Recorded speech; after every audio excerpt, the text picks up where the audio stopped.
Hello everyone, welcome to Edustar. इस video में हम देखेंगे क्लास 10th फिजिक्स का chapter light, reflection and refraction का पार्ट 2। इससे पहले पार्ट 1 में हमने कुछ इंपॉर्टेंट टर्म्स के बारे में पढ़ा था। लाइट क्या होती है इसके बारे में हमने जाना था और चैप्टर का इंट्रोडक्शन देखा था। आज हम फर्स्ट टॉपिक स्टार्ट करने जा रहे हैं। अगर आपने प्रीवियस वीडियो नहीं देखी है तो डिस्क्रिप्शन बॉक्स में आपको उसकी लिंक मिल जाएगी। तो हमारा पहला टॉपिक है reflection of light. Reflection of light क्या होता है, इसे समझने के लिए हमें क्या करना है। सबसे पहले हमें एक बॉल ले ली, ठीक है। हमने ले ली यहाँ पर एक बॉल और क्या किया, हमने एक वॉल ले ली।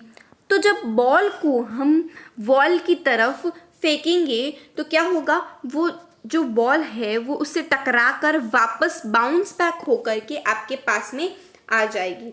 तो जिस तरह से वो बॉल बाउंस बैक हो रही है, सिमिलरली जब लाइट बाउंस बैक होती है तो हम उसे रिफ्लेक्शन ऑफ लाइट बोलते हैं। आप ये डायग्राम देख रहे हैं ना, इसमें ये सन है। सन में क्या होती है, लाइट होती है।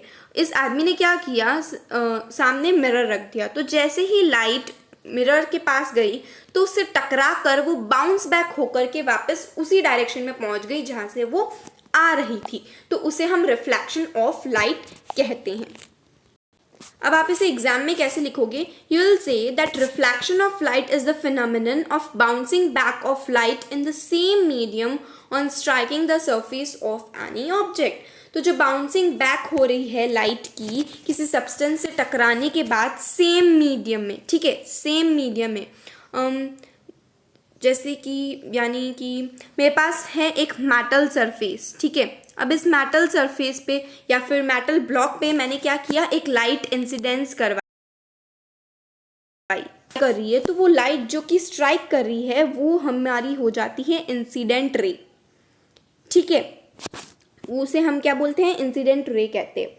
फिर ये लाइट रिफ्लेक्ट होकर के कहाँ चली जाएगी, वापस ऊपर चली जाएगी, वापस ऊपर चली जाएगी, ठीक है। तो जो लाइट रिफ्लेक्ट होकर के वापस चली गई उसे हम रिफ्लेक्टेड रे कहते हैं, रिफ्लेक्टेड रे। तो इसमें बोल रहा है कि जो लाइट बाउंस बैक होगी वो सेम मीडियम में होगी। मीडियम क्या होता है, ये मैंने आपको प्रीवियस वीडियो में समझाया था। कौन कौन से मीडियम होते हैं, ट्रांसपेरेंट, ट्रांसलूसेंट एंड ओपेक। अब यहाँ पे इस मतलब जो मैंने अभी आपको समझाया था कि मेटल सरफेस पे हमने लाइट को बाउंस बैक रिफ्लेक्ट करवाया तो वो वापस रिफ्लेक्ट होके चली गई। इसमें आपको कौन से मीडियम दिख रहे हैं, दो मीडियम दिख रहे हैं। एक तो है हमारा ट्रांसपेरेंट, दूसरा है ओपेक, ठीक है।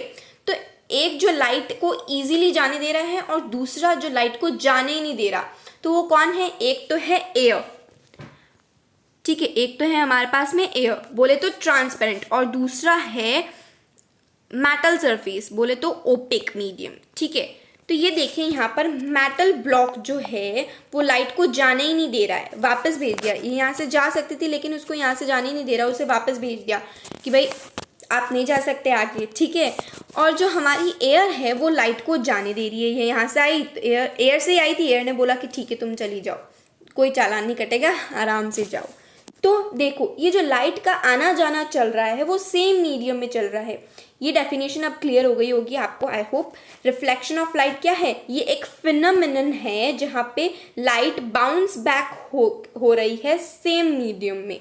एयर से आई थी और एयर से ही चली गई, ठीक है। On striking the surface of any object, किसी भी ऑब्जेक्ट को स्ट्राइक करने के बाद लाइट जो है वो क्या करती है, बाउंस बैक करती है और सेम मीडियम में चली जाती है। जिस मीडियम से आई थी उसी मीडियम में चली जाती है, ठीक है। सेकेंड पॉइंट है, इन reflection path of light rays changes without any change in the medium. यानी कि जब लाइट रिफ्लेक्ट होके जाएगी तो उसमें मीडियम, उसके मीडियम में चेंज नहीं होगा। देखिए हमने क्या किया था, यहाँ पर मेटल ब्लॉक लिया था, लाइट को रिफ्लेक्ट करवाया था।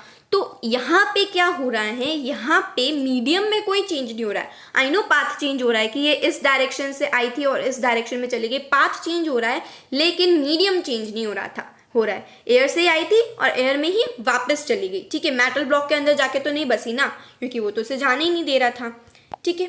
तो इसे हम रिफ्लेक्शन ऑफ लाइट बोलते हैं। अब मेरे पास एक क्वेश्चन है आपके लिए, that what is the difference between mirror and glass. जो कांच होता है आपके घरों में और एक कांच होता है आपके घरों की खिड़कियों में, उन दोनों में क्या डिफरेंस होता है? जो हमारे घर का कांच होता है जिसमें हम तैयार होते हैं, सुबह हमारे अपने आप को चेहरा देखते हैं, उसमें क्या होता है, उसमें हम अपना चेहरा देख सकते हैं। लेकिन जो ग्लास होता है, जो कि हमारी खिड़कियाँ होती हैं, हमारे दरवाजे होते हैं, उसमें हम हमारा चेहरा नहीं देख सकते, ठीक है ना। उसमें हम उस कांच के पीछे जो चीज़ है वो देख सकते हैं, हमारा चेहरा नहीं देख सकते। तो उन दोनों में क्या डिफरेंस है? The difference is only of the polishing, ठीक है। जो हमारा मिरर होता है जिसमें हम हमारी शक्ल देखते हैं, उसमें पीछे पॉलिशिंग की हुई होती है, दैट्स वाई हम हमारी फेस हमारा उसमें देख सकते हैं। लेकिन जो ग्लास होता है जिससे हमारे दरवाजे, खिड़कियाँ, डोर्स वगैरह बने हुए होते हैं, ये विदाउट पॉलिशिंग के कांच होते हैं, जिस वजह से हम अपनी शक्ल उसमें नहीं देख पाते हैं, ठीक है। नाउ रिफ्लेक्शन दो तरीके का होता है, एक तो होता है रेगुलर रिफ्लेक्शन, एक होता है इररेगुलर रिफ्लेक्शन, या आप उसे डिफ्यूज रिफ्लेक्शन भी बोल सकते हो। दोनों में क्या डिफरेंस है, लेट्स सी। तो जो रेगुलर रिफ्लेक्शन होता है वो कहता है that when the reflecting surface is smooth and well polished, the parallel ray falling on it are reflected parallel to one another. यहाँ पर आप देख सकते हैं, ये है हमारा मिरर, ठीक है। नीचे ऐसे लाइंस लगी हुई, मतलब ये है हमारा प्लेन सरफेस जो कि स्मूथ है और पॉलिश्ड किया हुआ है। हमें पता है मिरर क्या होता है, हमारे घर का जो मिरर होता है वो पॉलिश किया हुआ होता है, जिसमें हम अपना फेस देख रहे हैं, उस मिरर की बात हो रही है अभी, ठीक है। तो उसमें जब पैरेलल लाइंस आएगी, तो अगर वो स्मूथ होगा मिरर, तो जो रिफ्लेक्टेड रे होगी वो वापस स्मूथ पैरेलल ही होके चली जाएगी। यहाँ पे पैरेलल आ रही थी, सेम डायरेक्शन से आ रही थी, मतलब सेम बात में आ रही थी, और ऐसे पैरेलल होके सीधी सीधी चली गई। उसे हम क्या बोलते हैं, इररेगुलर रिफ्लेक्शन बोलते हैं, जिसमें उसकी डायरेक्शन एक पर्टिकुलर डायरेक्शन में वो जा रहा होता है, लेफ्ट से आया, राइट में गया, डायरेक्शन उसकी फिक्स है, उसे हम रेगुलर रिफ्लेक्शन बोल देते हैं। और ऑब्वियसली इसमें क्या लिखा हुआ है, the smooth and well polished surface which light suffers regular reflection is called a mirror. जो कांच जो कि पॉलिश किया हुआ होता है, स्मूथ होता है, उसे हम मिरर बोलते हैं, जिसमें हम हमारा फेस देखते हैं। Then we have irregular reflection. Irregular reflection में क्या होता है, when the reflecting surface is rough, the parallel rays falling on it are reflected in different directions। यानी कि जब उसका जो सरफेस है जिससे रिफ्लेक्ट हो रहा है वो रफ होगा, बोले तो उबड़ खाबड़ होगा, ठीक है। तो उसमें जो हमारी पैरेलल लाइंस आ रही थी ना, वो पैरेलल ही नहीं जाएगी, एक इधर जा रही है, एक इधर जा रही है, एक इधर जा रही है, एक इधर जा रही है, मतलब क्योंकि नीचे रास्ता है वो सीधा नहीं था, स्मूथ नहीं था, इट वॉज रफ, उबड़ खाबड़ था, तो जो लाइंस है वो कैसे भी जा रही है। तो ऐसे रिफ्लेक्शन को हम इररेगुलर रिफ्लेक्शन बोलते हैं, या फिर डिफ्यूज रिफ्लेक्शन बोल सकते हैं, and even scattering of light भी हम उसे बोल सकते हैं। Then we have laws of reflection of light. अब जो लाइट है जो रिफ्लेक्ट हो रही है, तो उस रिफ्लेक्शन ऑफ लाइट के कुछ लॉज होते हैं, ज़्यादा झंझट नहीं है, सिर्फ दो ही लॉज है। फर्स्ट लॉ कहता है that the incident ray, the reflected रे and the normal at the point of all lie in the same place. हमें पता है इंसिडेंट रे क्या होती है, जो रे हमारी आ रही होती है। रिफ्लेक्टेड रे क्या होती है, जो रिफ्लेक्ट होके जा रही होती है। पर ये नॉर्मल क्या है, सपोज कीजिए ये हमारा कोई भी सरफेस है, तो उस सरफेस की जो परपेंडिकुलर लाइन होगी उसे हम नॉर्मल बोलते हैं। परपेंडिकुलर मतलब जो 90 डिग्री का एंगल बना रही है होती है, उसे हम नॉर्मल लाइन कहते हैं। यहाँ पे ये 90 डिग्री का एंगल बना रही है, तो ये जो रेड वाली लाइन आपको दिख रही है, ये क्या है, नॉर्मल है। तो ये कह रहा है कि जो इंसिडेंट रे है नॉर्मल है, और जो रिफ्लेक्टेड रे है, ये तीनों एक ही प्लेन पे जो है साथ में रहेंगे। आपको इधर उधर जाती थोड़ी ना दिख रही, एक ही प्लेन पे है ना, ये तीनों की तीनों, यही इसमें बताया गया है। फिर ये बोल रहा है that AO, OB and ON all lie in the plane of the paper. यहाँ पे जो हमारे पास में AO है, यानी ये वाली लाइन है, इंसिडेंट रे है। OB यानी कि रिफ्लेक्टेड रे, एंड ON यानी कि नॉर्मल। इन ये तीनों जो है, नॉर्मल को हम N से डिनोट करते हैं, ठीक है। तो ये जो तीनों है ये एक ही प्लेन में रहेगी। सपोज कीजिए ये मेरा पेपर है, ठीक है। तो यहाँ से अगर ये जा रही है तो इसका मतलब ये थोड़ी ना है कि वो पीछे होके चली जाएगी, वो सिमिलर डायरेक्शन में जाएगी, इधर से इधर जा रही है, बस इतना ही फ़र्क हो रहा है। लेकिन ये नहीं हो रहा है कि ये यहाँ आगे है तो वो पीछे की डायरेक्शन में चली जाएगी, ठीक है। ये फर्स्ट लॉ में बताया गया है। और क्या बोला गया है, neither of the two rays और normal goes down into the paper और comes out of the paper. वो ना ही पेपर के बाहर ऊपर नीचे हो सकती है, ना ही अंदर बाहर हो सकती है, ये तीनों रेज, ठीक है।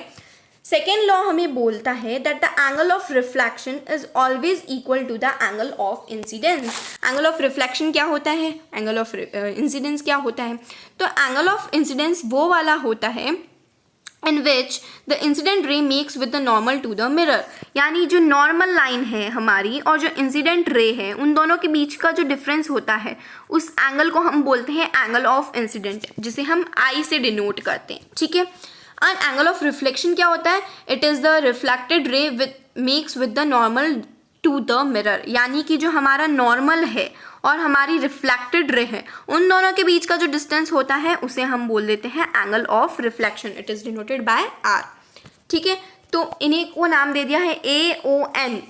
AON जो है उसे हम I बोलेंगे एंड NOB जो है यहाँ पर उसे हम R बोल देंगे, ठीक है। तो यही बताया गया है सेकेंड लॉ में। एक चीज़ और बताई गई है, अच्छा यही है, ठीक है। R is equal to I और I is equal to R, यानी जो एंगल ऑफ इंसिडेंस होगा वही एंगल ऑफ रिफ्लेक्शन के बराबर होगा, ठीक है। जो हमारी एंगल I है वो ही एंगल R के इक्वल होगा, ठीक है। उसके मतलब अपोजिट नहीं होगा। जैसे कि अगर एंगल I हमारा 60 है तो एंगल R भी 60 होगा, एंगल I 30 है तो वो भी 30 होगा, 40 है तो वो भी 40 होगा, यानी कि दोनों इक्वल होते हैं। ये चीज़ हमें सेकेंड लॉ में और बताई गई है, ठीक है। और एक चीज़ हमें क्या बताई गई है, that incident ray is along NO and reflected ray is along ON। यानी कि अगर हमारी जब इंसिडेंट रे इस नॉर्मल से आ रही है, ये हमने पहले क्या पढ़ा था कि कोई भी प्लेन सरफेस होता है ये हमारा नॉर्मल होता है, तो जो इंसिडेंट रे आती है इस साइड से एंड रिफ्लेक्ट होके इधर चली जाती है। लेकिन अगर इंसिडेंट रे यहाँ से नहीं आकर यहाँ से आ रही है तो ये रिफ्लेक्टेड होके फिर इधर नहीं जाएगी। पहले तो यहाँ से रिफ्लेक्ट होके इधर जा रही थी, लेकिन अगर वो यहाँ से नॉर्मल से आएगी तो नॉर्मल में ही रिफ्लेक्ट होकर वापस चली जाएगी। It means that a ray of light incident normally on the mirror retraces its path on reflection. तो ये है आपका सेकेंड लॉ। तो इतना ही आज के लिए। नेक्स्ट वीडियो में हम देखेंगे हमारा next topic which is refraction of light. कैसा लगा वीडियो? अगर अच्छा लगा हो तो लाइक करिए, चैनल को सब्सक्राइब करिए, फ्रेंड्स के साथ शेयर कीजिए। Thank you so much.